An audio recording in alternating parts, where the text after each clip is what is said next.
আজকে আমি এসেছি আবার আমার বাড়ির ছাদে একদম কড়া রোদে বিউটি লক মেকআপ যেহেতু করেছি, তো সোয়েট কতটা রেজিস্ট করছে সেটা দেখার জন্য। তো আমি জানি না আর মডেলকে আমি এর থেকে বেশিক্ষণ রোদে রাখতে পারবো না, কারণ আমি অনেকটা ঘেমে খেয়েছি এবং আর পাচ্ছি না, কারণ ও এক ফোঁটা ঘামছে না। আমি বারবার চেক করছি, আমি টিস্যু পর্যন্ত এনেছি যে দেখার মানে ঘাম হলে আমি সেটাকে মুছবো বা কিছু। ওর এক ফোঁটাও ঘাম হচ্ছে না। ও কিন্তু প্রচুর ঘামে, কিন্তু ওর ঘাম হচ্ছে না। আর সব থেকে বড় কথা, ঘাম হোক মানে প্রচুর ঘামুক বা না ঘামুক, এই গরমেতে এই রোদ্দুর বেলাতে বেরোলে পরে তার ঘাম হবেই। তো এই যে ওর কোনো রকমভাবে আমি ঘাম বের করাতে পারছি না, আর এর থেকে আর বেশিক্ষণ আমি ছাদে আর থাকা সম্ভব নয়।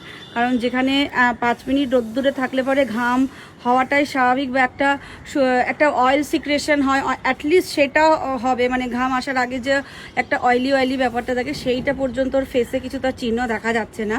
এটাতেই হয় যে বিউটি লক মেকআপ কতটা সোয়েট কন্ট্রোল করে রাখে, কতটা সোয়েটটাকে মানে আটকে রাখে, এটাই হচ্ছে তার প্রমাণ। এই নিয়ে আমি প্রায় 2-3টে শ্যুট মানে আউটডোরে এনে চেক করে দেখলাম, আর কোনো রকমভাবে ঘাম আমি মডেলদেরকে আনাতে পারছি না।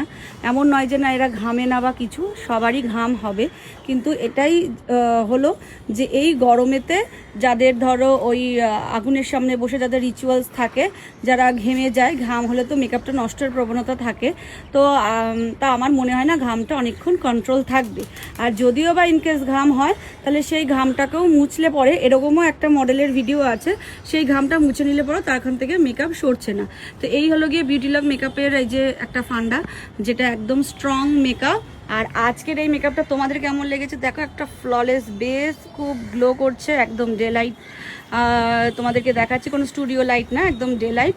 তো এই হচ্ছে মেকআপটা, কেমন হয়েছে তোমরা কিন্তু অবশ্যই জানিও।